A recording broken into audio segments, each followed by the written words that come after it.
Buenas tardes a todos y bienvenidos a esta nueva conferencia debate que organiza la IACE en colaboración con el Movimiento Europeo. La IACE, como sabéis, es la Asociación de Antiguos Funcionarios de las Instituciones Europeas y es una asociación que ha sido muy activa en la organización de debates en partenariado con la Comisión Europea y con el Parlamento Europeo también. En esta ocasión la hacemos dentro de lo que llamamos el ciclo de las tertulias europeas y con la estrecha colaboración del movimiento europeo, como decía. Muchísimas gracias a todos los que nos siguen, que están por encima ya de la centena que se han inscrito. Muchas gracias. En este debate de carácter telemático tiene la ventaja de una más nutrida participación, porque tenemos seguidores y colegas que han podido participar y que residen fuera de donde lo hacemos, que es en Madrid. Un saludo especial quiero dirigir a algunos fuera de España que nos siguen, como es el presidente de IACE Alemania, nuestro querido amigo Hendrik Fer, y Fernando Medeira, presidente también de la IACE en Portugal. ¿Qué tal? Buenas tardes. Muchas gracias por estar con nosotros. En diciembre del 19 celebramos un debate. Algunos de los invitados que se encuentran con nosotros esta tarde estuvieron allí también, sobre el nuevo ciclo institucional de Europa. Y en aquella ocasión en la que había tanta expectativa en la agenda europea, nunca pudimos imaginar que unos meses después estaríamos donde nos encontramos ahora, frente a una crisis de dimensiones y de consecuencias inimaginables. Y sobre ese tema, precisamente, ese es el tema que nos convoca hoy aquí bajo el título de la respuesta europea al COVID-19. Y han tenido la generosidad de acompañarnos algunos invitados y que ya han estado con nosotros en otras ocasiones, incluso han sido anfitriones, el señor Fonseca, Francisco Fonseca, que es director de la Comisión Europea en España, Román Escolano, que fue vicepresidente del BEI y fue ministro de Economía, que nos acompañó también en otra ocasión. Alejandra Kass pertenece a nuestra junta directiva de IACE y fue directora para asuntos económicos en la Comisión Europea. Y Francisco Aldecoa, profesor Aldecoa, Pachi para los amigos, presidente del Movimiento Europeo y, como sabéis, catedrático, que fue decano de la Facultad de Políticas. A todos ellos, muchísimas gracias por estar con nosotros. Solamente diré que, como sabéis, hay cuatro bloques que estructuran este debate y que los introducirá nuestro amigo José Isaías Rodríguez. José Isaías Rodríguez es yo le llamaría un veterano de Bruselas. Fue durante más de 30 años, fue el representante de los empresarios españoles ante la Unión Europea y consejero del Comité Económico y Social. Su formación económica y su militancia europea y del movimiento europeo también, del que es muy activo en Andalucía, nos han invitado a que le tengamos con nosotros y muy generosamente también ha aceptado el conducir y el moderar este debate. Así que ya, sin más, le paso la palabra a él. Querido José Isaías, adelante. Muchísimas gracias, presidente de IACE. Muchísimas gracias, querido Joaquín. Gracias por tus palabras. Somos amigos de hace muchos años y yo creo que esa amistad pues hace también que nos veamos con muchísimo cariño. Yo creo que como se ha dicho, videodebate que vamos a tener y que en principio me lo vais a permitir como moderador, debemos de utilizar aproximadamente 1 hora y 15 minutos. No es que sea mucho tiempo para el contenido de los temas que se van a plantear, pero pienso que es inicialmente un contenido suficiente como para presentarlos, aunque sea de una manera exploratoria. Los 4 ponentes, como ha dicho el presidente de IACE, son excepcionales, como extraordinario también es el momento que vivimos en la Unión Europea y, por qué no decirlos, en España y en el mundo. Nos han llegado muchas preguntas de las personas inscritas que las dejaremos para el final. Primero vamos a proceder con un turno de palabra para cada uno de los 4 bloques de los intervinientes de 5 minutos.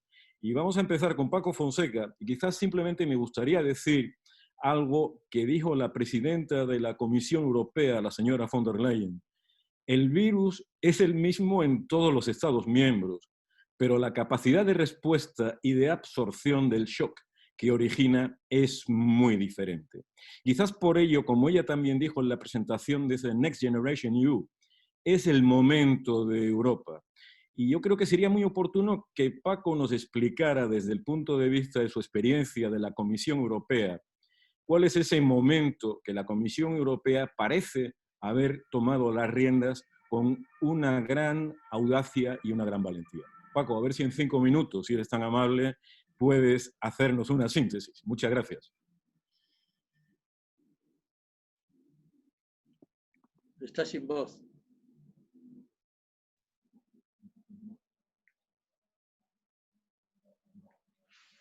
Hay un problema de sonido ahí. Paco, debes reconectar el micro. ¿Sí me oís ahora? Sí. Vale. Digo que muchas gracias al Movimiento Europeo, a la IACE, a todos vosotros por invitarme a esta discusión. Y yo, para hacerlo corto y breve, yo lo que quería, pues lo que queréis que hable del momentum, es intentar contar un poco el trasfondo de lo que está ocurriendo en materia de la respuesta presupuestaria a la crisis.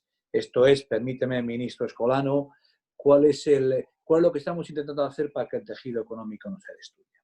Bueno, en primer lugar, ya sabéis, la Comisión hizo su propuesta el 27 de mayo y ha habido una primera gran discusión en el Consejo Europeo que ha tenido lugar por videoconferencia el jueves pasado.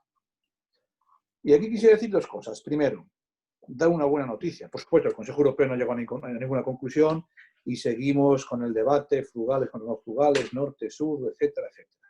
Pero hay dos buenas noticias que quisiera destacar. En primer lugar, hay un consenso total entre todos que la base para la negociación del futuro marco financiero plurianual es la propuesta de la Comisión. Y si hay una posición unánime para decir que es la base de negociación, esto significa dos cosas para mí muy importantes. La primera es que todo el mundo acepta que ante la pandemia hay que dar una respuesta extraordinaria y exponencial con respecto al techo máximo de gasto que teníamos hasta ahora. Y la segunda buena noticia es que todo el mundo acepta que este crecimiento exponencial del techo de gasto tenga que hacerse por la vía de aceptar que la Comisión Europea pueda acudir al mercado de capitales en nombre de la Unión Europea. Y aquí quisiera destacar esto, porque esto significa que todo el mundo acepta la interpretación de la Comisión del artículo 311 de la Unión Europea en lo que se refiere a la suficiencia de medios, no en el sentido de no puede hacerlo usted, sino en el sentido hay que dotarnos de los medios necesarios para responder a la crisis. Esta es una excelente noticia y la otra muy buena noticia, puramente táctica, es, y hablaba de ello Joaquín antes, la del momentum. El presidente del Consejo Europeo, Charles Michel, ha anunciado ya, aunque todavía no es público, pero yo lo puedo decir, que habrá un Consejo Europeo monotemático sobre esto y presencial el próximo 17 de julio. Y que la presunción con la que comienza este Consejo es que lleguemos al acuerdo político este día 17 de julio. ¿Por qué? Porque, seamos claros, para aprobar el marco financiero plurianual hace falta la unanimidad del Consejo y la aprobación del Parlamento, lo cual significa que nos hace falta otoño para negociar.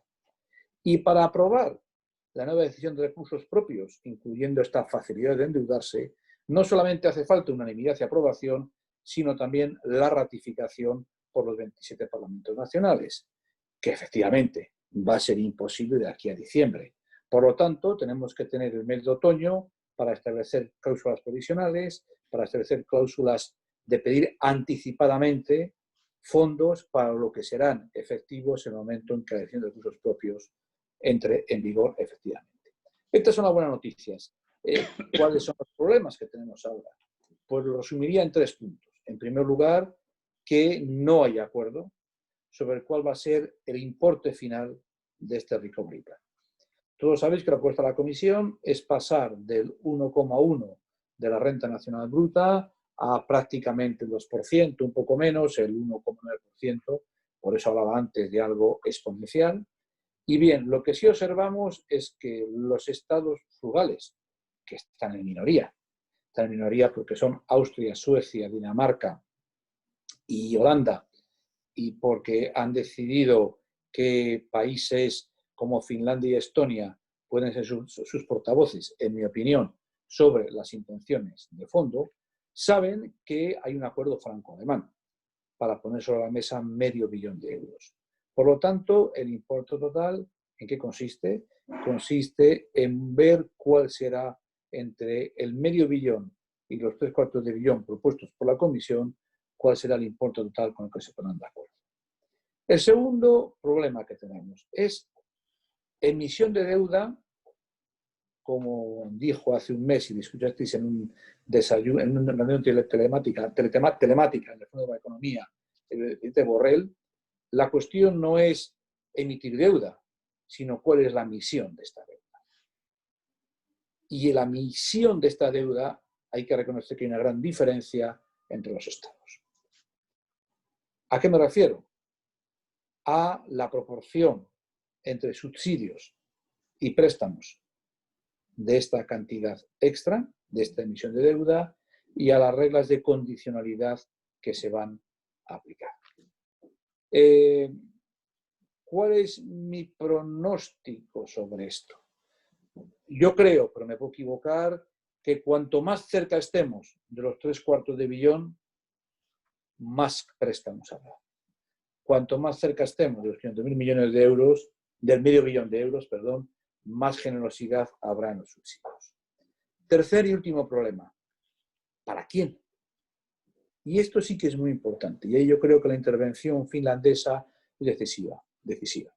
Porque la propuesta de la Comisión, decimos, esta gran emisión de deuda pública se hará muy focalizada en el tiempo.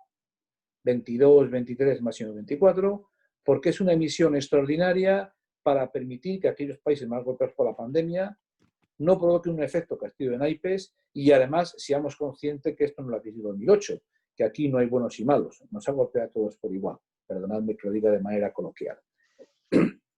Y lo que dice Finlandia es, ya no es tanto la cuestión de concentración temporal, sino ¿para quién va a ir este dinero? Y Finlandia tiene una postura que yo creo que se ha escuchado mucho en el Consejo Europeo, es para los que lo necesiten. Si es para los que lo necesiten, puede haber, naturalmente, menos necesidad de dinero. Pero claro, ¿cuál es el precio a pagar?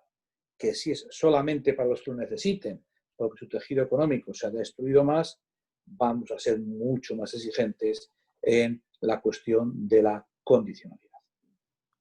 Estos son, por hacerlo en 5 minutos y muy corto, los 3 grandes problemas que tenemos que resolver de aquí al 17 de julio. Insisto, yo creo que nadie discute que va a haber una gran emisión de deuda y como todos sabéis, porque todos somos funcionarios, independiente del estatuto de actividad o de jubilación que tengamos, una vez que el papel sobre la mesa se acepta como base de negociación, tendremos emisión de deuda. Ahora bien, si me decís, ¿va a ser suficiente? ¿No será demasiado poco, $500 millones? No lo sé. Mi gran esperanza es que con una inyección masiva, por aquí me espero que Alejandra y Román lo dirán mucho mejor que yo, con una inyección masiva en sectores estratégicos, como puede ser una economía descarbonizada y empezar con una gran inversión en parque inmobiliario, como puede ser la aventura digital, una inversión de fondo en conseguir, por ejemplo, que Europa tenga su voz que decir en patentes a nivel internacional en inteligencia artificial, creo que podríamos intentar combinar los que más lo necesiten y que esto beneficiará a aquellos con más capacidad de innovación industrial. Aquí me callo para mantener mis 5 minutos y a vuestra disposición para las preguntas. Muy bien. Paco, muchísimas gracias. Yo creo que como primera intervención no has podido explicar lo mejor, sobre todo la actualidad tras el Consejo Europeo del pasado viernes. Y a mí me gustaría, antes de dirigirme a Román Escolano, que es el próximo en intervenir, recordar una frase del alto representante para Política Exterior y de Seguridad Común de la Unión Europea, vicepresidente de la Comisión, señor Borrell, en una entrevista en El País el pasado 25 de mayo.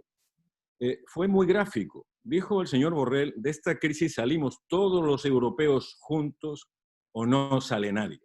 Y en eso todos los europeos juntos, quizás la figura de Román Escolano, que ha sido vicepresidente del Banco Europeo de Inversiones, y conoce bien, por tanto, esa instancia financiera de la Unión Europea, que ha sido ministro de Economía y, por cierto, también, si no me equivoco, en tu cartera estaba la competitividad en ese momento, ¿no? Que ha tenido y tiene una gran experiencia en el sector privado, que también es importante, es decir, en la empresa privada, y que evidentemente tiene un compromiso en la sociedad civil, buena prueba, es su trabajo en el movimiento europeo. Desde esta cuádruple perspectiva, me gustaría que nos dijera Román Escolano cómo ve efectivamente la salida de esta crisis, la respuesta que se va a dar desde Europa, desde España, desde la empresa y también la sociedad civil. Si en eso pudiéramos tener una primera aproximación tuya. Muchísimas gracias.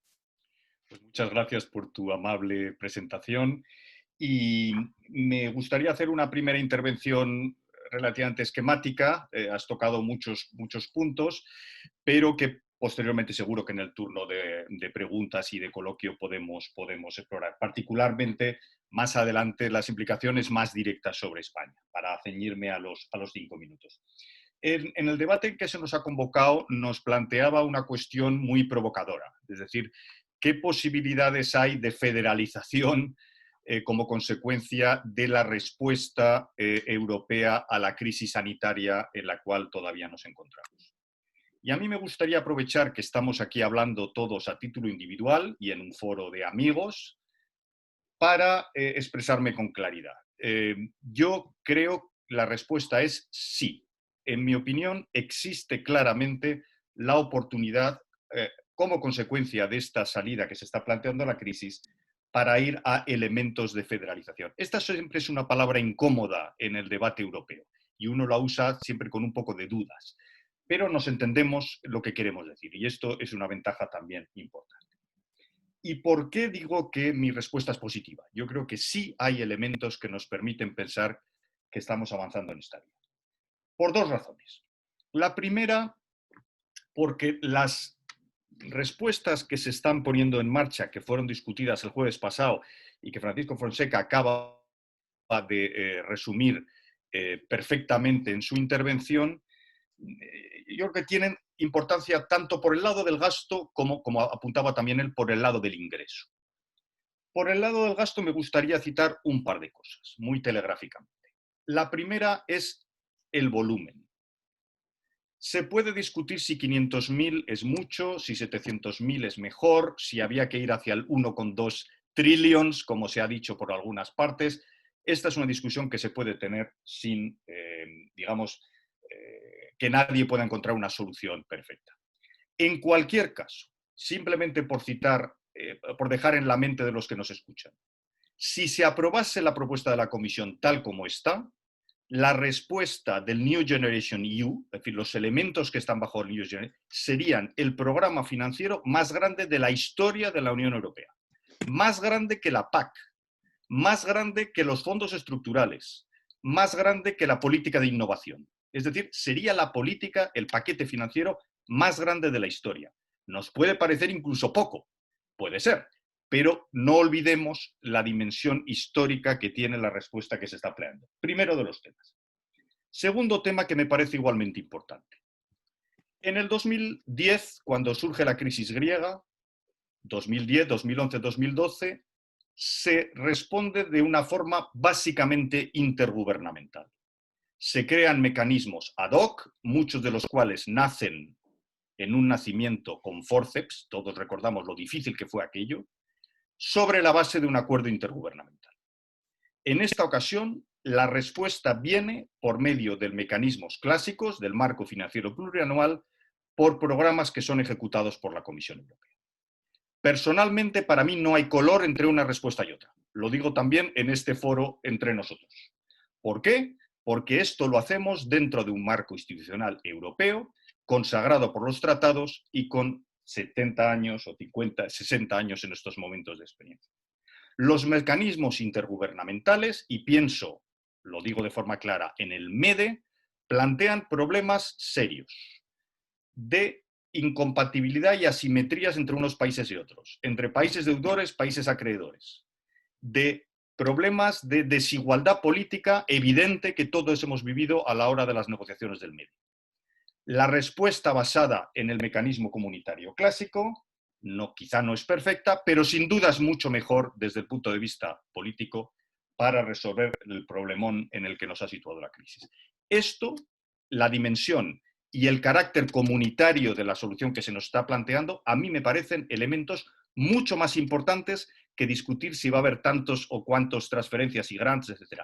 Esto para mí es una respuesta cualitativamente muy distinta de la del 2010 y para mí, lo digo, es una fuente claramente de optimismo. Segundo, esto es el gasto. Y ahora los ingresos. ¿Cómo se financia esto? Lo comentaba Francisco Fonseca, mediante la emisión de deuda. Al final va a haber emisión de deuda. Va a ser más, va a ser menos. Imaginemos por un segundo que la propuesta de la Comisión se acepta tal como está. Esto supone, en números redondos, 750.000 millones de emisión de deuda.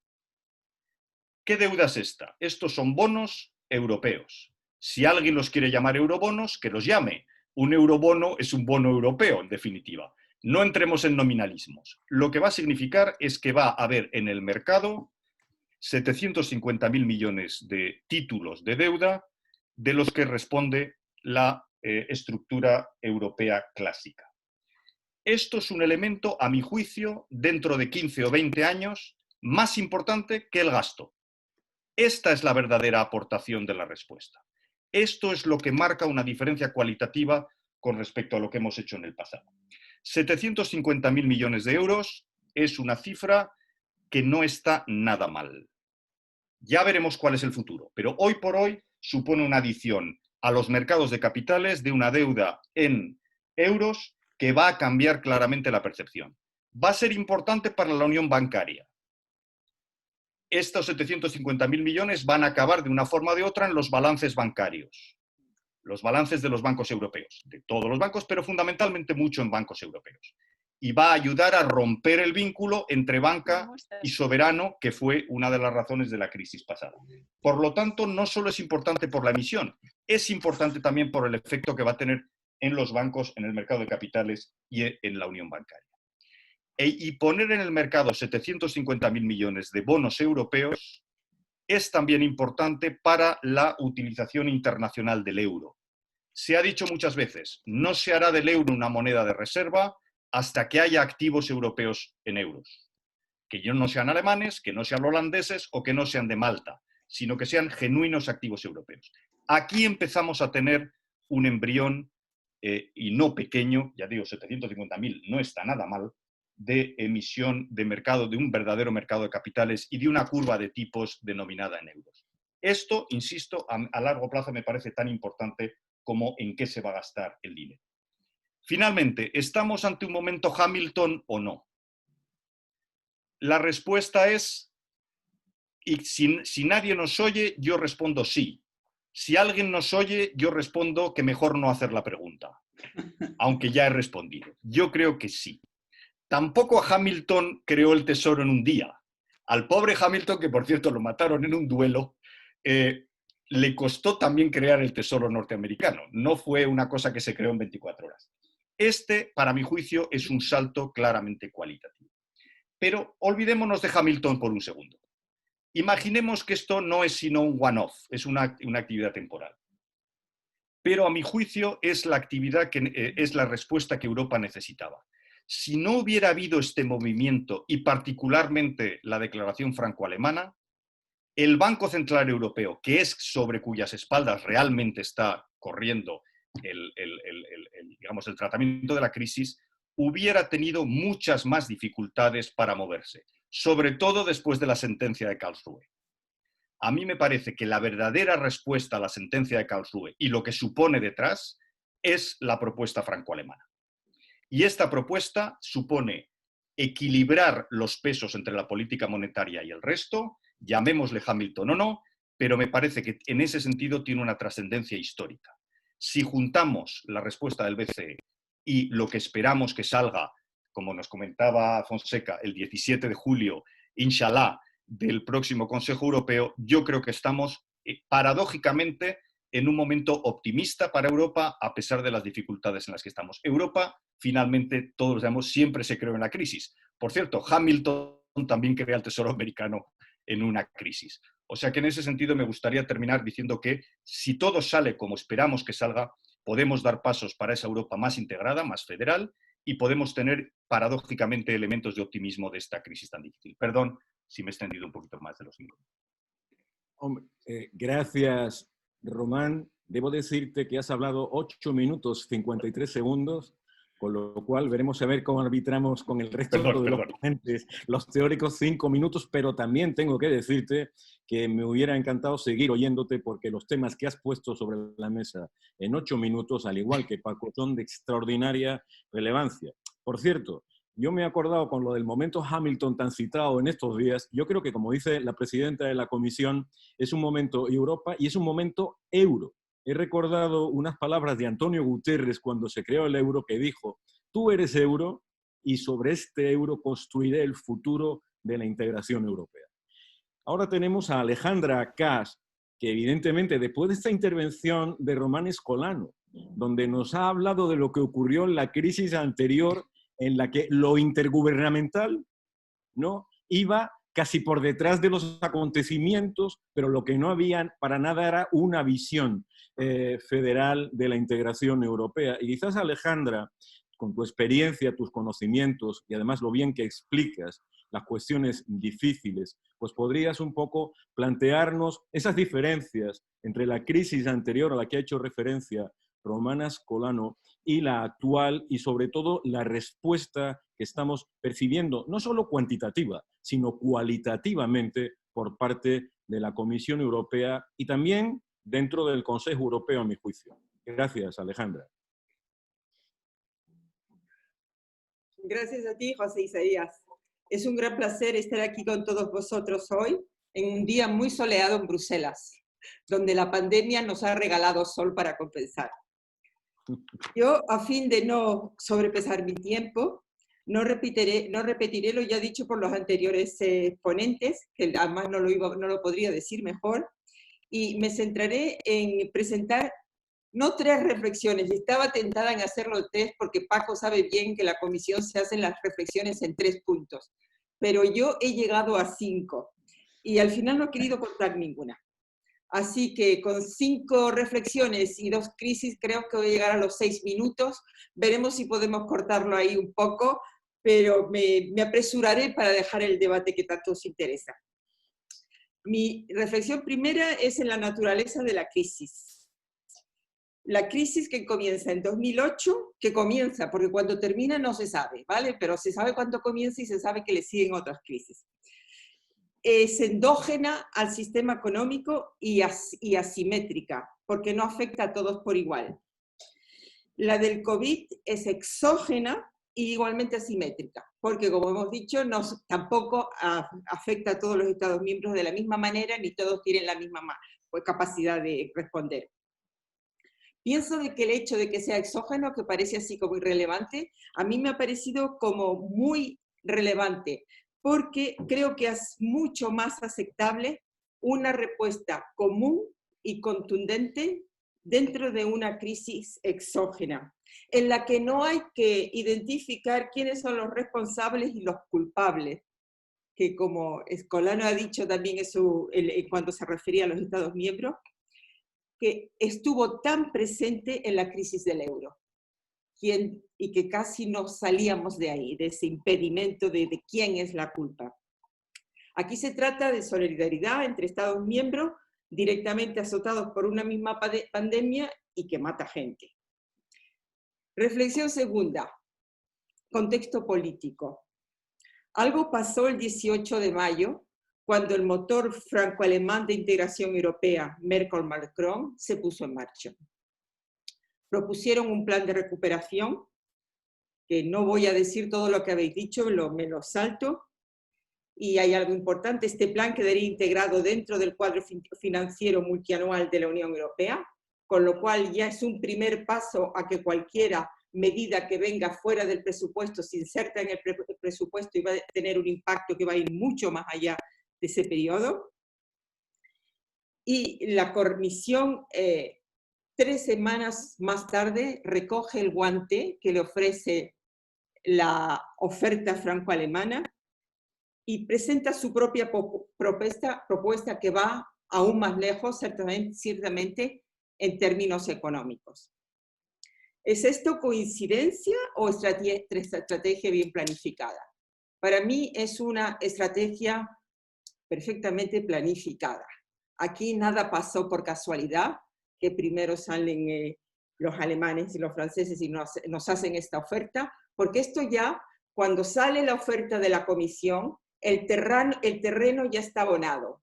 Habrá quejas de los Estados miembros, todas las que tú quieras, pero ya hay un acuerdo franco-francés y sabemos lo que eso significa. Además, y en eso totalmente de acuerdo con lo que dice Escribano, la importancia de la decisión de Karlsruhe en cuando nos saca la oferta franco-alemana.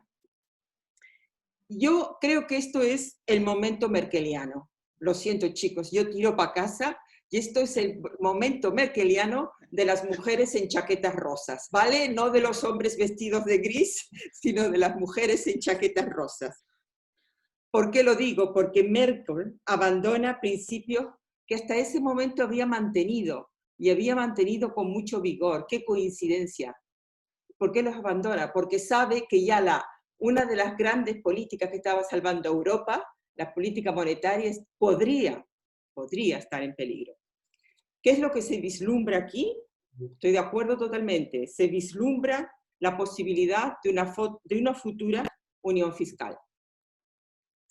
Reflexión tercera, esta la podemos hacer más chiquita. Entre la crisis del 2008 evidenció 3 grandes fallos de la Unión Económica y Monetaria, todo ello muy importante. La coordinación y supervisión europea de las políticas macroeconómicas nacionales no era la adecuada. Estábamos ladrando a las políticas fiscales y resulta que nos olvidamos que hay cuentas corrientes. El marco nacional de supervisión y regulación del sector financiero era claramente insuficiente, nacional insuficiente, y había grandes deficiencias en la arquitectura y en la gobernanza de la Unión Económica y Monetaria, que nunca pensó estar en una situación como la que abre la crisis del 2008 y las que le siguen.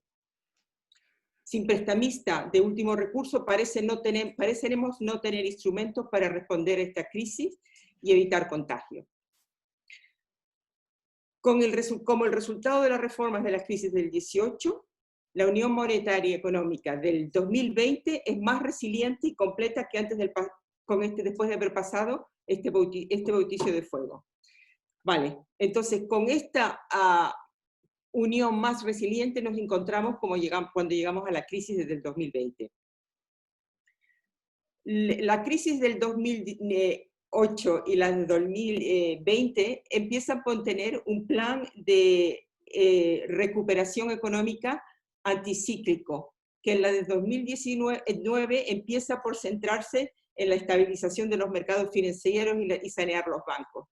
Pero todo este programa anticíclico de la crisis, que además estaba Joaquín Almunia, de comisario de la Dirección General 2, Asuntos Económicos en aquel momento, todo ese programa, frente al gran choque de las finanzas públicas de Grecia y la gran crisis de confianza que crea y que hace tambalear la zona euro, se olvida.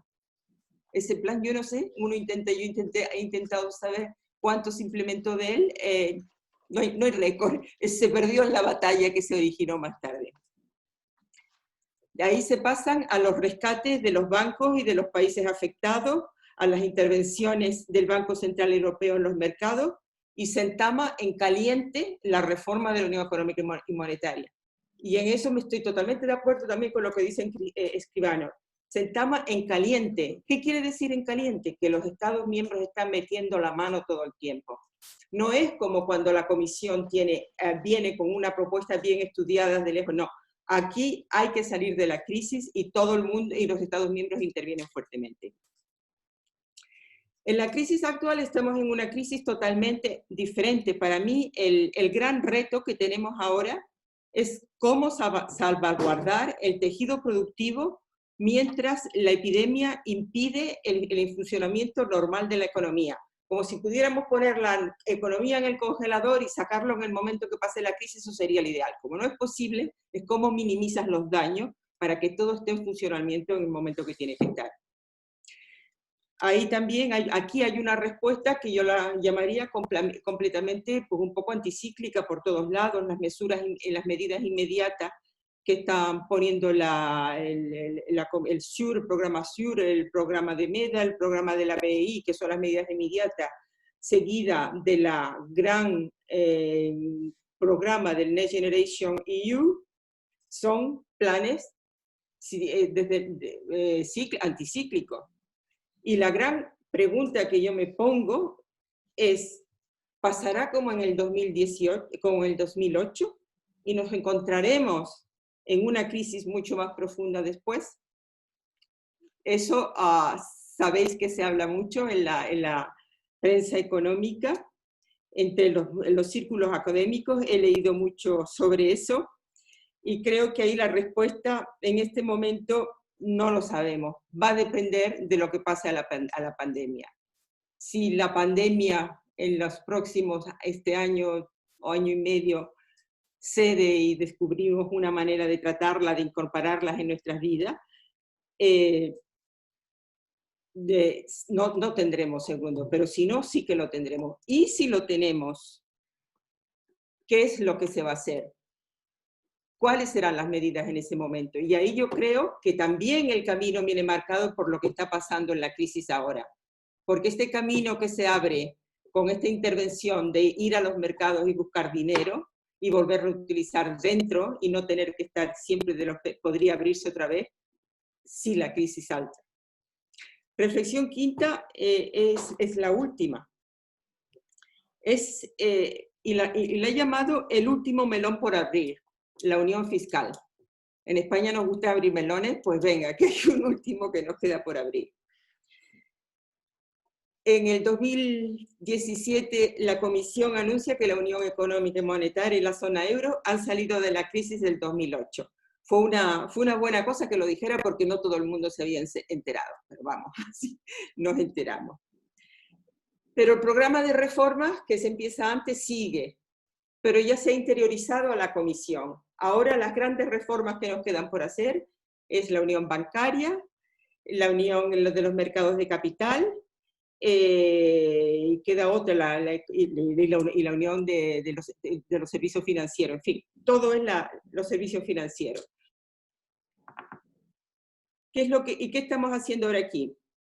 Que salimos de la crisis y nos encontramos, el momento que salgamos, con un sector financiero que se sigue haciendo reformando, pero con un desajuste dentro de lo que es el hardcore, el centro de la Unión Económica y Monetaria y de la zona euro. Todavía seguimos en la unidad del mercado único europeo, el euro y la política, los tres grandes segmentos de la Unión Económica y Monetaria que son europeos. El mercado único, el euro y la política monetaria. Y seguimos coexistiendo con 19 políticas macroeconómicas cuyo margen de maniobra es encima limitado por todos los tratados, por todos los pactos de la actividad que seguro que van a pasar. ¿Qué es lo que yo creo que va a pasar ahora? Que estamos abriendo la posibilidad de plantearnos la unión fiscal. Y otra vez por ahí llego al mismo resultado. Esta crisis nos ha recordado que hay un gran instrumento que nos falta, lo hemos usado, lo seguiremos usando. Termino con, o si quieren me callo, como quieras. Tengo una pequeña frase, pero si no la dejamos para... Sandra, mira, llevamos 11 minutos 50 segundos. ¡No! Si la pequeña frase son 60 segundos más, por favor, dila. No, yo quería decir, y sobre todo digo que es el aviso a los navegantes que vienen detrás de mí. La crisis pone de manifiesto las carencias funcionales de la Unión Económica y Monetaria, pero intentar resolverlas cuando estamos en ellas no es factible. En ese momento la tarea central es resolver la crisis. El resolver los problemas fundamentales tendrán que venir después y y volvemos también a la falta de unión fiscal. Oye, Alejandra, muchísimas gracias. Es evidente que ha habido para el moderador una interpretación muy flexible de los 5 minutos y vamos desgraciadamente avanzando en el tiempo, pero, Alejandra, la verdad es que has estado fenomenal. Me ha gustado mucho lo del momento merkeliano, pero yo no diría solamente merkeliano. Es un momento Merkel, es un momento Lagarde y es un momento von der Leyen. Porque ahora, gracias a Dios, mujeres con chaquetas rosas. Exactamente, tenemos 3 grandes líderes o lideresas, como queráis, al frente de 3 grandes instituciones, porque dentro de muy poco, por cierto, la canciller Merkel asumirá las riendas de la presidencia del Consejo semestral. Bueno, ahora, evidentemente, ya hemos hablado de federalización, de pasos adelante, y tenemos al último ponente, que es Francisco Aldecoa, el profesor Aldecoa. Como también ha dicho Joaquín en su introducción, Pachi, para los amigos. Y ya hemos visto que se ha puesto de manifiesto una diferencia muy grande de enfoque entre lo que vivimos en la crisis anterior, 2008, 2010, 2011, y la que estamos viviendo ahora. La palabra federalización aparece con más intensidad y sobre todo también la necesidad de tener una conferencia sobre el futuro de Europa. Alejandra Casa acaba de decir que tenemos que resolver el presente, pero ya sabemos que el futuro se construye día a día desde el presente. Y por tanto, a mí me gustaría que el profesor Aldecoa, al frente del movimiento europeo y muy activo, por cierto, durante este tiempo de confinamiento, pues nos ilustrase sobre las perspectivas que tiene esa nueva conferencia sobre el futuro de Europa y los avances en la federalización de la Unión Europea. Pachi, por favor, tienes la palabra. Creo, ¿me oís? Perfectamente. ¿Me oís? Pues muchas gracias, me encanta estar con todos vosotros. He oído unas intervenciones muy ricas y desde luego la pregunta que me haces también quiero empezar contestando que el momento es impresionante, que nadie hubiera pensado que la Unión Europea en tan poco tiempo se iba a poner las pilas. Bien entendido que yo soy de los que creo que desde el 2016 hay una cohesión entre los estados, entre las instituciones y los ciudadanos muy distinta a lo que era anteriormente. Y en gran medida debido al referéndum británico, a la situación internacional de la presidencia de Trump, a las amenazas que tiene también la Unión Europea, que exige tener una política de defensa, y por lo tanto estamos en una situación, nos ha cogido la crisis cuando ya tenía rumbo, cuando había una comisión con un programa audaz, una comisión con una enorme legitimidad. No tenemos que olvidar que consigue el 65% de la Cámara. No hay ningún gobierno en la Unión Europea que tenga ese respaldo.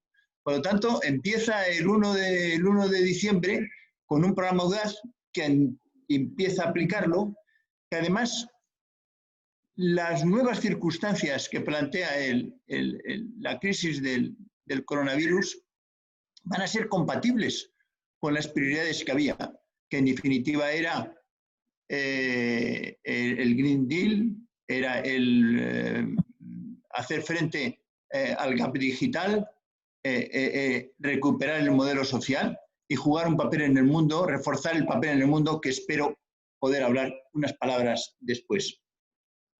Y tal y como estáis diciendo, para mí el gran ejemplo del cambio profundo que se ha dado en 3 meses, que ya venía, pero que se ha explicitado, no creo que hay nada nuevo, sino que lo que ha ocurrido con la crisis es que ha acelerado los procesos.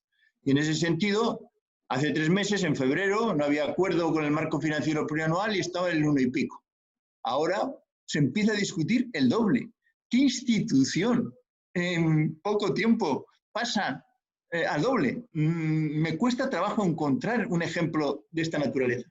Y desde luego, el duplicar el marco financiero plurianual, eso es federalización.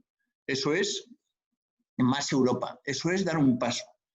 En cuanto al tema del federalismo, yo estoy con Carmone y otros profesores en que entendemos que actualmente la Unión Europea es un sistema de federalismo intergubernamental, en donde está algo desequilibrado, porque hay mucho peso intergubernamental y quizá poco menos federalismo. Aunque algunas instituciones, como el Banco Central Europeo, que es federal, es el que primero reaccionó, precisamente reaccionó a lo federal. El Consejo tardó tiempo, tuvo reuniones con mucha pelea y con pocos resultados. Por lo tanto, lo que se trata es de que en la conferencia europea, que esperemos sobre el futuro de Europa, que se convoque muy rápidamente y que la convoque la presidencia alemana ya. Se discute si va a empezar en septiembre o va a empezar en enero. Tengo delante la resolución del Parlamento Europeo del 18, donde pide que sea en septiembre. Y además me ha alegrado que dice que hay que dar participación a las organizaciones de la sociedad civil. Hay que recordar que la señora von der Leyen, desde la investidura, planteó que en la conferencia intergubernamental tenían que estar en pie de igualdad la sociedad civil con las instituciones. Después, los 3 informes de las instituciones no han sido tan claros y, por lo tanto, ahora es el momento de reivindicar que la sociedad civil en esta fase de la conferencia europea tiene que estar en igualdad de condiciones que las demás instituciones. No tenemos que olvidar que, además, la conferencia es un proceso nuevo, es una reflexión donde se trata de abrir el debate sobre cuáles son los grandes cambios que se tienen que producir. En la conferencia de prensa citada de Merkel y Macron, la canciller Merkel fue nítida en el sentido de que ahora es más necesaria y hay que abordar con más profundidad la conferencia intergubernamental y, sobre todo, la reforma de los tratados, que en España parece que da miedo tratar de ese tema, pero que es imprescindible. Si estamos teniendo un presupuesto más grande, estamos abordando cuestiones económicas y sociales de más magnitud, también de política exterior, como veremos, hace falta darle más poderes a las instituciones. No tiene la menor duda, habrá que reducir la comisión, tiene que desaparecer la unanimidad en algunos aspectos, desde luego en política exterior, en algunos de los elementos. Habrá que abordar algunos temas que están, el tema de migraciones, el tema de refuerzo del modelo social, el tema de la política exterior. Hay muchos temas es decir, si hemos hecho un cambio profundísimo en poco tiempo, hombre, ahora tenemos que hacer un cambio institucional en poco tiempo. Y además, creo que hay otra idea importante de ver. Estoy seguro que los alemanes van a orientar bien la conferencia, aunque a lo mejor sea con presidencia portuguesa, porque van a dirigir el trío de presidencias. Después viene el trío de presidencias que coincide con Francia. Y estoy seguro que va a una convención y que esa convención la va a liderar Francia. Pero aquí nunca se habla que el siguiente trío empieza España y va a ser la primera vez que es en el segundo trimestre del 2023, cuando acaba la legislatura, que habrá que pensar en el nuevo tratado y habrá que ir viendo cuál es la posición española respecto al nuevo tratado. Yo tuve oportunidad de una comparecencia en el Congreso respecto a la reconstrucción que hay que hacer, y este tema no cuajaba, por mucho que planteé, que en 3 años escasos vamos a presidir y tenemos que saber cuál es la posición española respecto a las grandes reformas que hay que plantear. Y ese es un consenso al que hay que llegar. Por lo tanto, yo creo que la conferencia es ahora, como dice la señora Merkel, como dice la señora von der Leyen, más importante que nunca. Sobre todo cuando ya se han dado pasos económicos de gran magnitud. Habrá que dar una respuesta institucional para que las instituciones tengan suficiente capacidad para poder ejercer esa nueva situación en la que estamos. No sé si están en los 5 minutos. ¿Me queda alguno? No, Pachi, has respetado muy bien el tiempo, bastante ajustado, a pesar del alcance de la pregunta y tu intervención. Me quedaba el tema internacional. Que es importantísimo. En un momento... Pachi, en un segundo turno, si me lo permites, porque vamos a volver a cada uno de los ponentes, lo tengo anotado aquí, reforzar el papel de la UE en el mundo, y también te quería preguntar sobre multilateralismo y unilateralismo, lo que sería visión de la Unión Europea, visión de los Estados Unidos. Pero si te parece, en un segundo turno, ahora volvemos inmediatamente. Yo ahora quisiera volver al que ha iniciado las intervenciones, mi querido y admirado amigo Paco Fonseca.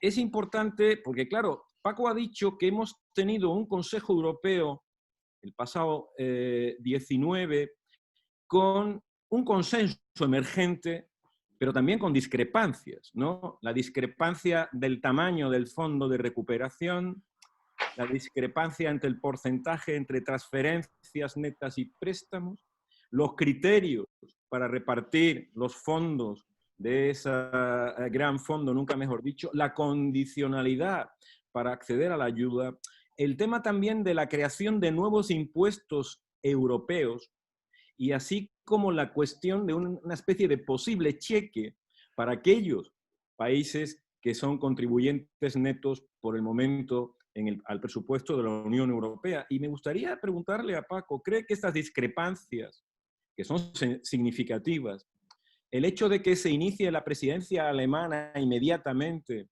y la confluencia con la presidenta de la Comisión de la misma nacionalidad que quien va a presidir el Consejo, piensa que eso puede ser favorable o en realidad el tamaño de las discrepancias puede impedir ese acuerdo relativamente rápido? Porque es evidente que esto o es rápido y eficaz o entonces se nos pasa un poco la oportunidad. Paco, por favor. Querido José Isaías, se me olvidó traer mi bola de cristal antes de empezar esta reunión, pero tú siempre la tienes. Para responderte de manera muy breve, la respuesta es sí.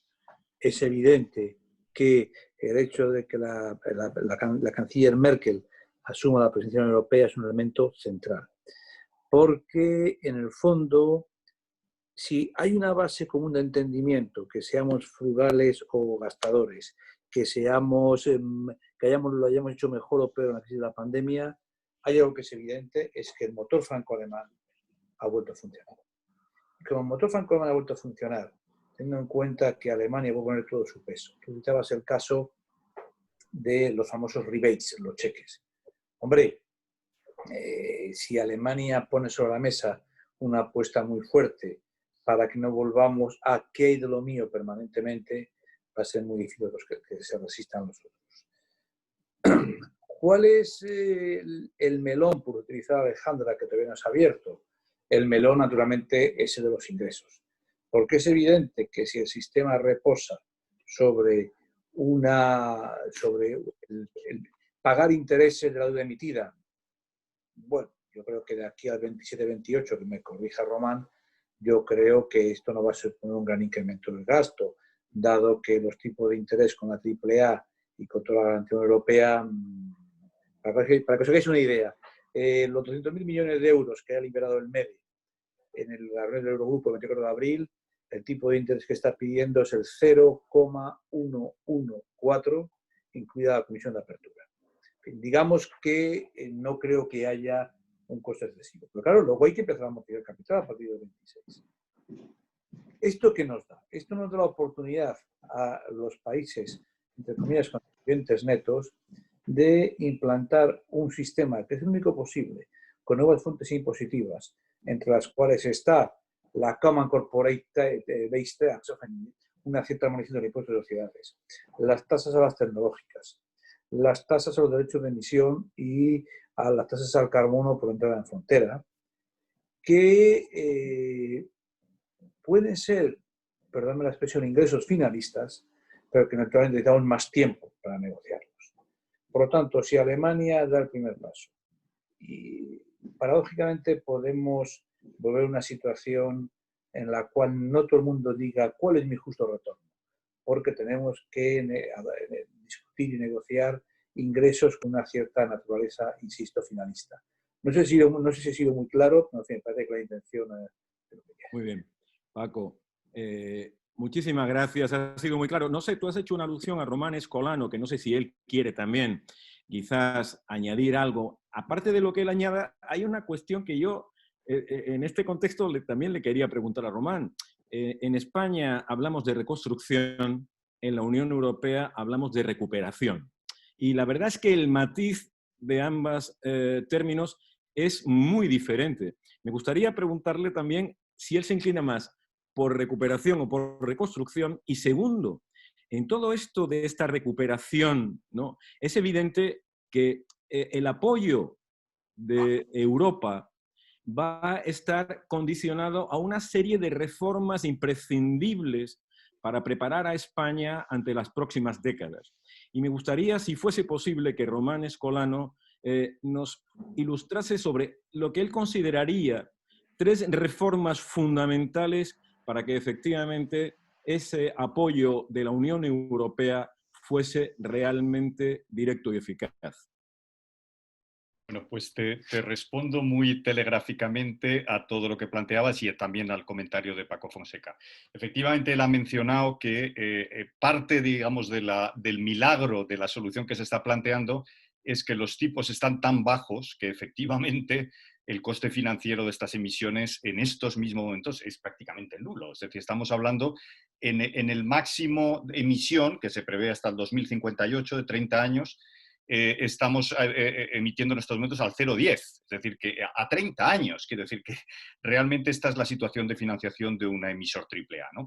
Esto lo que quiere decir es que la carga de intereses es mínima, con una pequeña, y aquí está parte del truco, digamos, de esta nueva propuesta, con una pequeña aportación de nuevos impuestos, por vía de los impuestos que comentaba Paco Fonseca, o el tema de la igualización de los costes de carbono, etcétera, con muy pocos ingresos que tenga el fondo realmente cubre la carga de intereses, y luego está el tema de la amortización de la deuda, que esa es una gran cuestión abierta y que mejor dejémosla abierta por ahora, para que crear más debates. Yo creo personalmente que cuando se amortice la deuda se volverá a emitir y realmente tendremos un embrión hamiltoniano, pero eso mejor no decirlo en público, sino dedicarnos a los problemas que tenemos.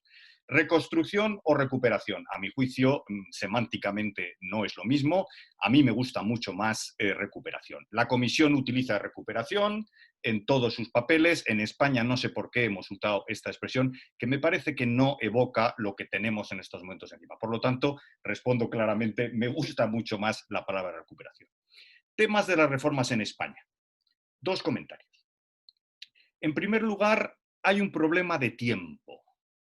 Esto se plantea como una respuesta de shock ante un, digamos, efecto muy brusco de un trimestre de confinamiento, de hibernación de la economía, etc. Sin embargo, la parte, digamos, un poquito más compleja de meterlo dentro del procedimiento presupuestario tradicional es que las cosas no son tan rápidas. Entre lo que comentaba Paco de la aprobación de los reglamentos, los programas operativos, la identificación de los problemas, etcétera, nos metemos fácilmente entrado ya el año 21. A poco que los proyectos se pongan en marcha, ya empiezan a gastar dinero o a ponerse en el terreno en el año 22. Lo cual quiere decir que, a pesar de que la filosofía es tratar el shock del COVID, del shock en el fondo debemos pensar en una recuperación en el largo plazo. Y yo creo que el gobierno español, la administración española y las comunidades autónomas, que aquí va a tener que opinar todo el mundo, deberían centrar más el tiro hacia una recuperación y unas reformas a largo plazo. No solo el efecto inmediato, sino en los factores de crecimiento y de ese porcentaje de crecimiento que no vamos a recuperar. Por lo tanto, una pequeña paradoja ahí tenemos en estos momentos. Segundo comentario.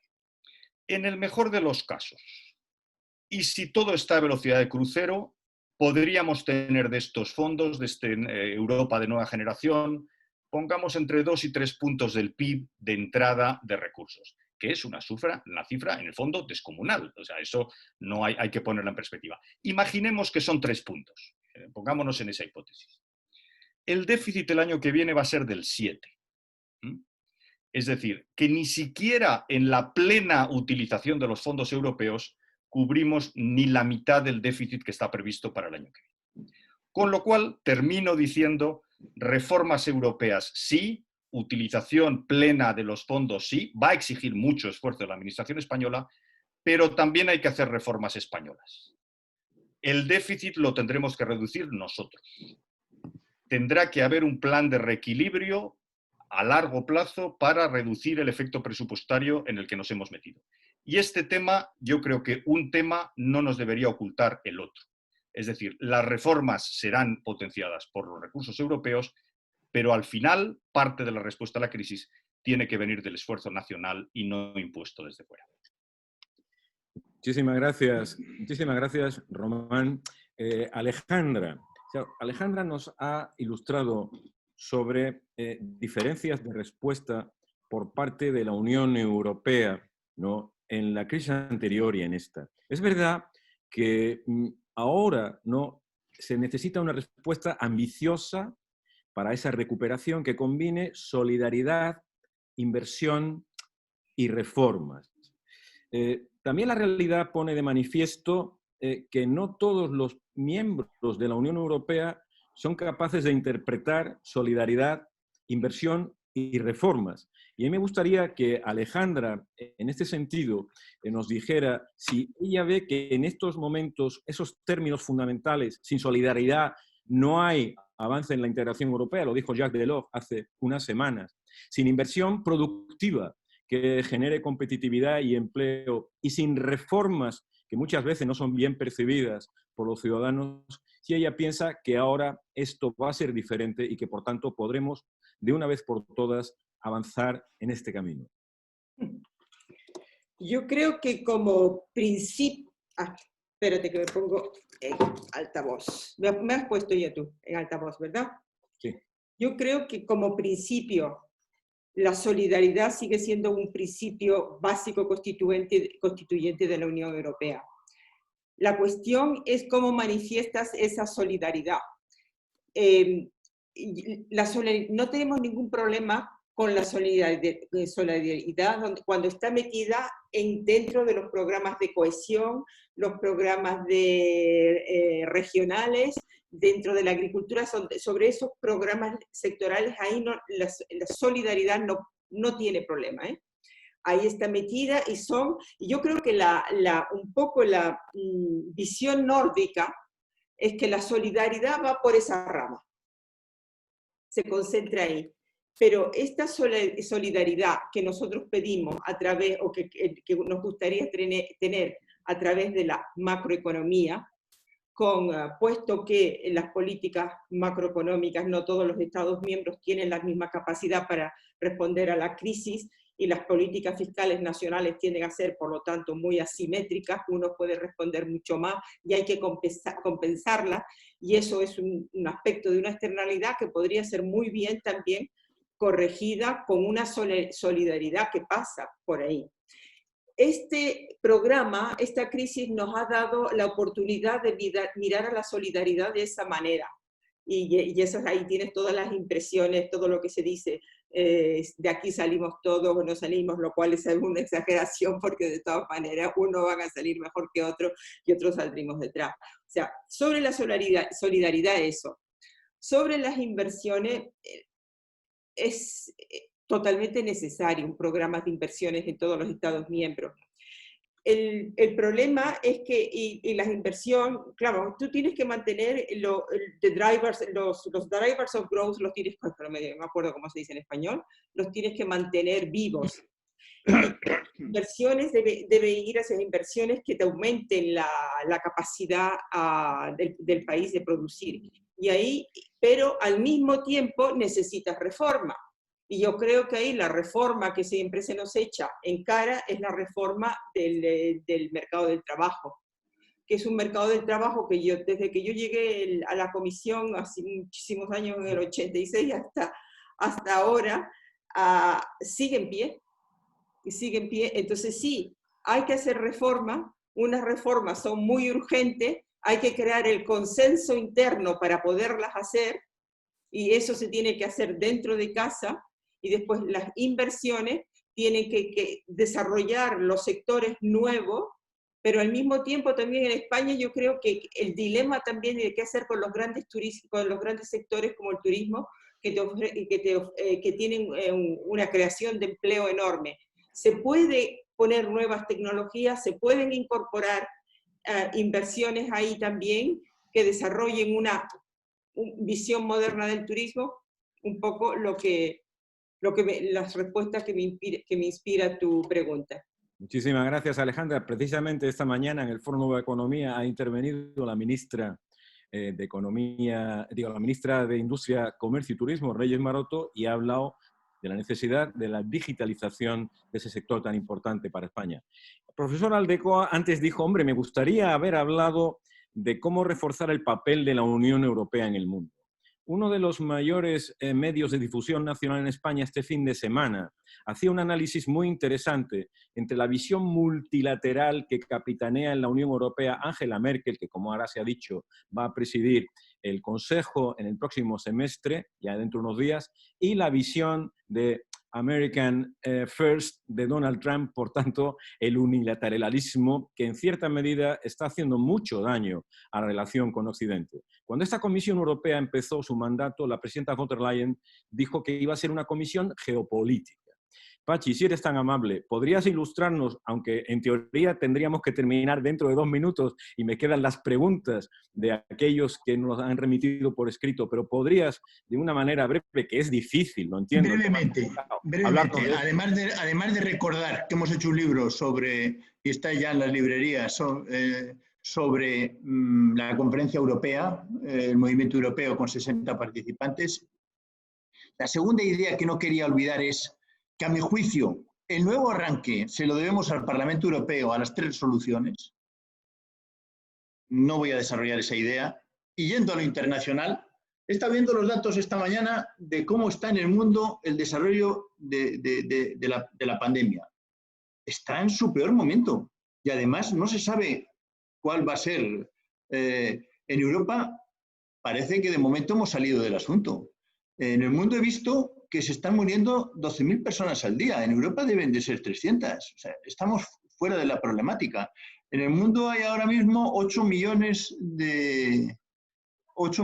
y crecen 150.000 nuevas infecciones. En Europa deben ser unos 10.000, quitando Rusia y el Reino Unido, es decir, la Unión Europea.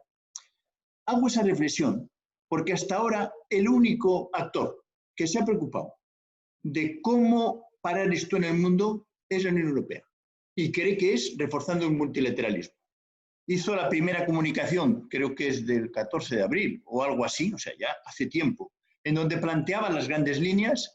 Después vino la conferencia de donantes que presentó, creo que fue a primeros de mayo, la señora von der Leyen, y después se han tomado un montón de decisiones más, porque desde Europa nos hemos dado cuenta que el gran tema para frenar esto es el refuerzo del multilateralismo, y no hay otra. Y los otros 2 actores que podrían ayudar están en muy mal momento. Hay que decir que China está en una agresividad muy fuerte que no se esperaba y los Estados Unidos de momento no colaboran. Por lo tanto, ahí tenemos una nueva responsabilidad y la reforma interna posibilita poder tener una actuación en el mundo. Es decir, está habiendo un nuevo refuerzo en el mundo. Cuento un ejemplo. Finales de mayo, la Organización Mundial de la Salud, la Asamblea General, había un enfrentamiento entre los dos. Europa consiguió una resolución importante con el apoyo de todos los demás. Jugó un papel de liderazgo, que era el hacer una evaluación independiente de lo que estaba en China y unas cuantas cosas más. Está jugando papeles nuevos. En la lucha contra el coronavirus está surgiendo un nuevo liderazgo internacional de la Unión Europea. Y lamento no tener más tiempo. Muy bien. Además, bueno, si me lo permitís, han llegado preguntas tanto del movimiento, muchas gracias, Pachi, han llegado preguntas tanto del movimiento europeo como de IACE. Yo voy a intentar sintetizarlas porque son muchas las preguntas y también ruego que si alguno de los o alguna de las que han hecho preguntas no los cito, ruego me disculpen. Pero desde el punto de vista del federalismo han llegado varias preguntas. Por ejemplo, ¿no? William Clark de Eurocitizens pregunta, ¿qué es federalismo exactamente? Hay varios tipos de federalismo. O el catedrático Carlos Ramón Fernández Liesa dice, ¿debe de haber o no un modelo unívoco de funcionamiento desde el punto de vista de los principios del funcionamiento del federalismo? Quizás estas son las preguntas que nos han llegado en relación con esta cuestión del federalismo Y también Fernando Aragón de AIACE pues ha planteado efectivamente si sería imaginable la idea de promover una reforma de los tratados encaminada a una integración gradual de corte federal con iniciativa de algunos Estados miembros más decididos a conformar un núcleo duro al que se irían añadiendo otros. Como veo que el profesor Aldecoa se ha marchado y veo que, por ejemplo, tengo enfrente de mí la pantalla con Francisco Fonseca. Paco, si eres tan amable. A ver, con amigos como tú, no necesitas. Bueno, vamos a ver. Yo quiero contestar a mi amigo Carlos Fernández Liesa.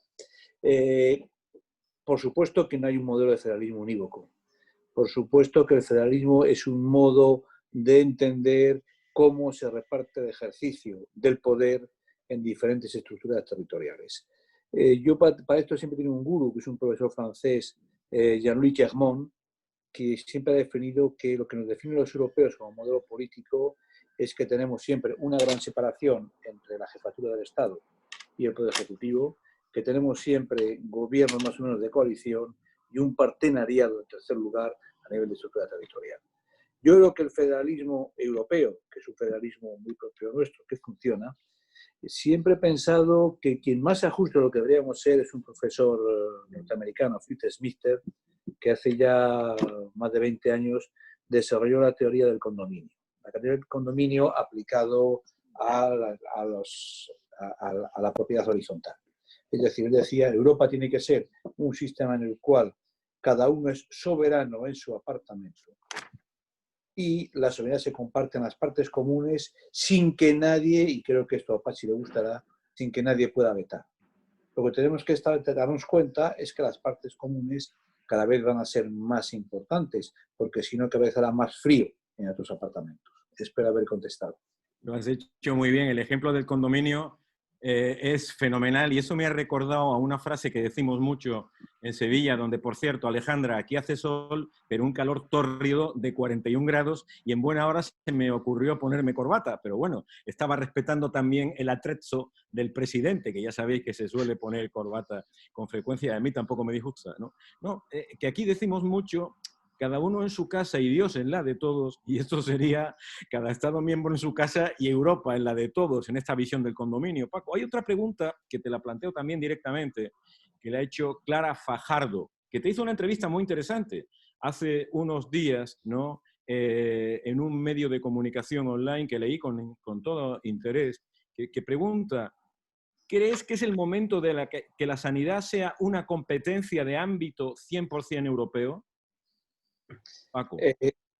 Yo creo que de esta crisis vamos a salir con, no sé si esto le convendrá a Pachi Aldecoa o no, pero como mínimo con una reforma puntual en los tratados en materia de política sanitaria. Pero la política sanitaria tiene que pasar de competencia de apoyo complementaria a competencia compartida, en el sentido que no hablo de unificación legislativa, pero tiene que haber una cierta armonización en elementos claves que tienen dimensión transfronteriza, que quede una competencia europea para que las licitaciones para proveer de material se hagan sobre una base jurídica sólida, que hay que crear reservas estratégicas en que la defensa del interés general obligue a ciertas restricciones en a nivel nacional. Esto no significa que vamos a tener un Ministerio de Sanidad europeo, pero yo creo que sí, que de esta gran crisis sale un gran cambio en la manera que tenemos de entender la necesidad de una política sanitaria, no en Europa, sino en un espacio sin fronteras como el europeo. Espero que sí. Bueno, completamente de acuerdo contigo. Una pregunta que envía Antonio Espino para Román Escolano, ¿no? Y dice lo siguiente, la política de estímulos pierde fuerza a medida que se utiliza. El Banco Central Europeo ya ofrece dinero a la banca a tipos negativos. ¿Ha gastado el Banco Central Europeo ya gran parte de su potencia de fuego en caso de rebrotes de la COVID-19? ¿Cómo se podrán soslayar las reticencias del tribunal alemán ante el bazooka que ha supuesto el plan de compras de deuda soberana? Y, por cierto, me queda una última pregunta.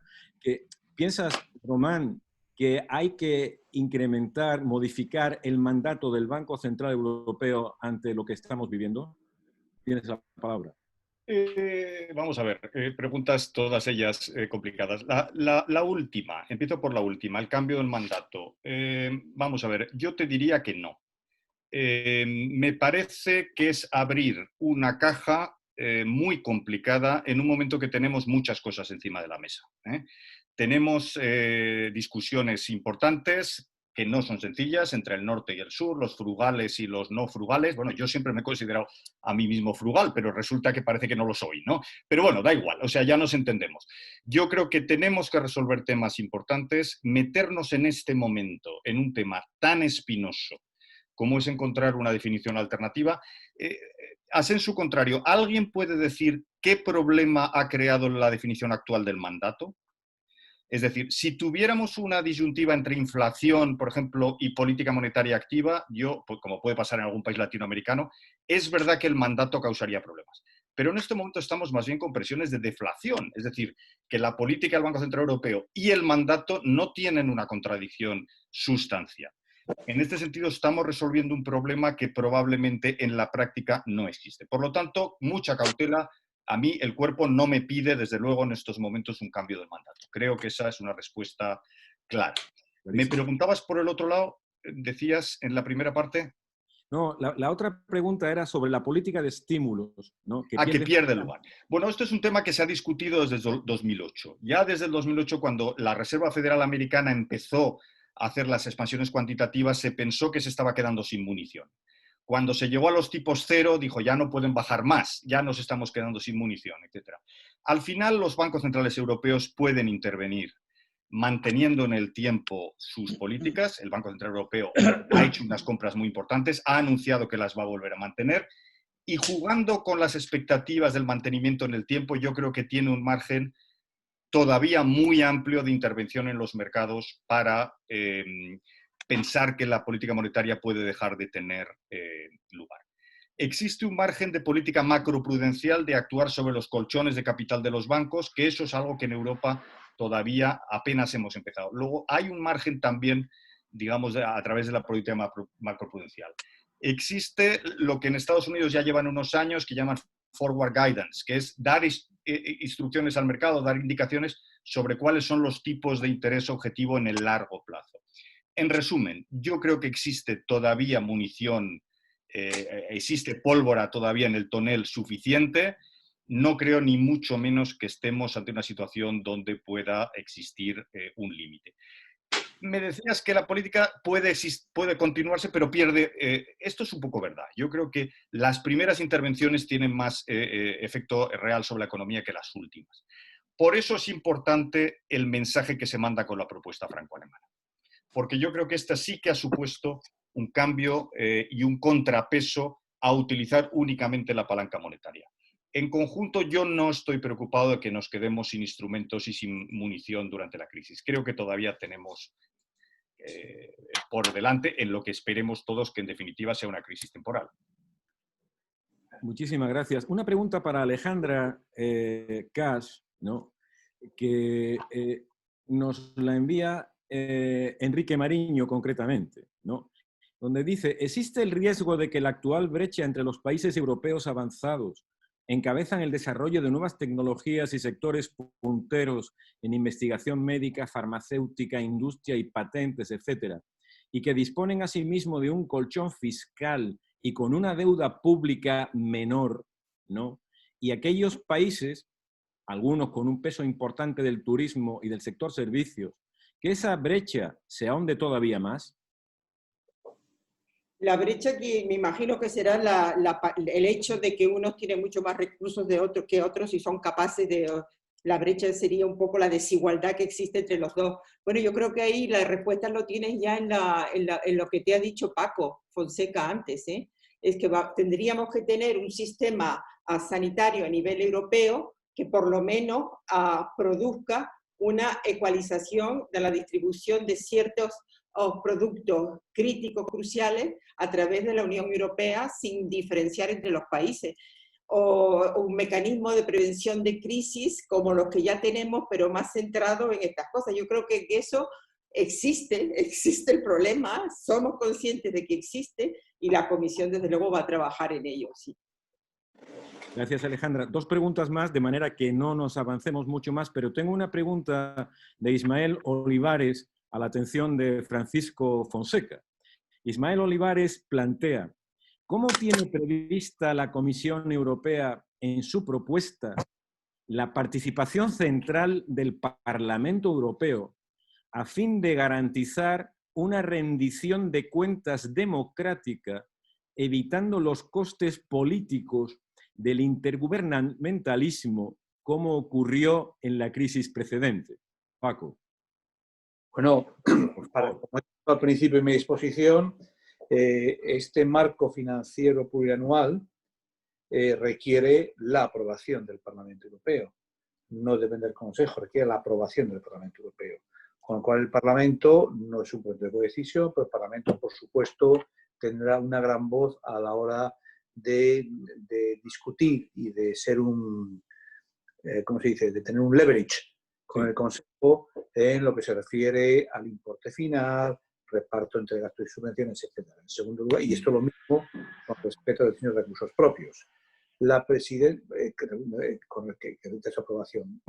Tres, si entramos en la parte de gasto, el programa de recuperación y resiliencia, este programa, como todos los programas de gasto, se adoptará en codecisión con el Parlamento Europeo y será controlado por el Tribunal de Cuentas. Con lo cual yo creo que a nivel de ejecución, no solamente de concepción democrática del programa, sino a nivel de su ejecución posterior, esto entra dentro del marco del descargo presupuestario que el Parlamento da a la Comisión. Gracias, Paco. Una pregunta de Pedro Ortún, la última, ¿no?, que él me dice para todos los ponentes. A ver quién se considera más identificado con la pregunta que nos hace nuestro buen amigo Pedro Ortún. Dice, ¿qué papel deben jugar en los planes de recuperación los principios de responsabilidad social y de sostenibilidad ética? ¿A quién le gustaría responder a esto? Es para Pachi Aldecoa esa pregunta. Sí, pero él me dice a todos los ponentes, como Pachi no está, no tengo más remedio, que si alguno de vosotros se considera habilitado, como se suele decir, para responder. Bueno, yo me tiro a la piscina, pero es evidente que un concepto tan apropiado como el que nos describe Pedro de la responsabilidad social, sin ninguna duda forma parte de un pacto, yo no sé si social, ético, jurídico, probablemente los tres, de lo que tenemos que hacer para encontrar una buena definición de la condicionalidad. Sí. En resumidas cuentas, tenemos que ser completamente transparentes y responsables en dónde se gasta las subvenciones, los préstamos que vengan de parte del presupuesto de la Unión Europea, porque en realidad ese plan social va a repercutir en las próximas generaciones, porque como bien decía Román, la deuda se va a amortizar en un plazo que solamente terminará en el año 2058. Sí. Bueno, simplemente por añadir algo, yo diría que lo que ha comentado Paco Fonseca me parece completamente lógico, pero no solo estos dos elementos que menciona son importantes para los instrumentos nuevos, son también importantes para los instrumentos anteriores. Por ejemplo, elementos como la responsabilidad social empresarial, los objetivos de desarrollo sostenible, etcétera, son importantes, por ejemplo, para un préstamo del BEI. Es decir, ya desde hace mucho tiempo, elementos como el nivel de cumplimiento fiscal del prestatario, la forma en que éste utiliza, por ejemplo, jurisdicciones que no son transparentes, el grado de compromiso con políticas ético-medioambiental, todo eso son criterios que ya se utilizan desde hace años en un préstamo cualquiera del BEI, ¿no? O sea que en ese sentido yo creo que van a ser importantes para los instrumentos nuevos, pero también lo son para los instrumentos europeos tradicionales. Gracias, Román. Por cierto, veo aquí una pregunta de Manuel Santana, la última. ¿Cuántas generaciones se verán obligadas a pagar la deuda? ¿Y cuánto será esa deuda por habitante? ¿Cuánto crecerá la deuda que nuestros hijos deberán pagar? Román, como estás en el uso de la palabra, ¿qué tienes que decir de esto? Bueno, evidentemente, si hay déficit, hay deuda, y la deuda, por definición, en una sociedad civilizada hay que pagarla. Esto lo decía Hamilton, por cierto, también de forma muy, muy evidente. Yo creo que la pregunta no es esa. La pregunta es, ¿qué pasa si no ponemos en marcha estos instrumentos? ¿Qué va a pasar con la deuda? La deuda es resultado de unos déficits y de unos gastos derivados de una crisis sanitaria. Lo que se está tratando aquí es de qué parte de esa deuda se afronta de forma común y qué forma se afronta mediante los presupuestos nacionales. Y lo que propone la solución de la nueva generación Europa es hacer un instrumento para que parte de esa deuda se afronte de una forma común. Yo creo que ahí está la clave y, por supuesto, desde luego nos vamos a meter en cifras muy altas. En el caso español, la IREF ha dicho, como es conocido, que nos metemos en el 120% de deuda PIB. Esto va a exigir esfuerzos para las próximas generaciones, pero lo que estamos hablando ahora no es tanto cuánto vamos a emitir, sino que parte de esta emisión vamos a sufragar mediante mecanismos comunes. Y por eso yo creo que es importante lo que se está poniendo encima de la mesa en estos días. Muchísimas gracias, Román. Bueno, para concluir, simplemente quiero aprovechar el utilizar unas palabras de Paul-Henri Spaak. Con esto de la preparación de este debate he tenido la ocasión, gracias a Dios, de leer mucho y he encontrado un libro editado por la editorial Odile Jacobs en París que se titula Le Concert Européen y cuyo autor es Jacques Delors. Y ahí hay una cosa que recoge Delors muy interesante que dijo Paul-Henri Spaak cuando se firmaron los tratados de Roma. Dijo, esta vez los europeos no hemos carecido de audacia, esta vez no hemos actuado demasiado tarde. La primera parte de la audacia la ha puesto encima de la mesa la Comisión Europea y ahora esperemos que el resto de protagonistas de las instituciones europeas efectivamente no actúen demasiado tarde. Y antes de pasarle la palabra al presidente de la IACE, mi amigo Joaquín, también quiero agradecerle el que me sugiriese como moderador. Hay un proverbio chino que lo puso el bueno de Romano Prodi cuando sacó el libro blanco de la gobernanza, Paco, te acordarás, que decía, dímelo, lo olvido, muéstramelo, lo recuerdo, implícame, lo comprendo. Gracias a la implicación para moderar este debate, debo deciros que he disfrutado muchísimo leyendo muchos papeles y hoy teniendo la suerte de aprender bastante oyendo a 4 ponentes de sección.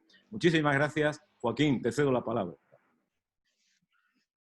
Muchas gracias, Isaías. Yo creo que hemos disfrutado todos y no quiero despedir este debate sin decir 2 cosas brevísimamente.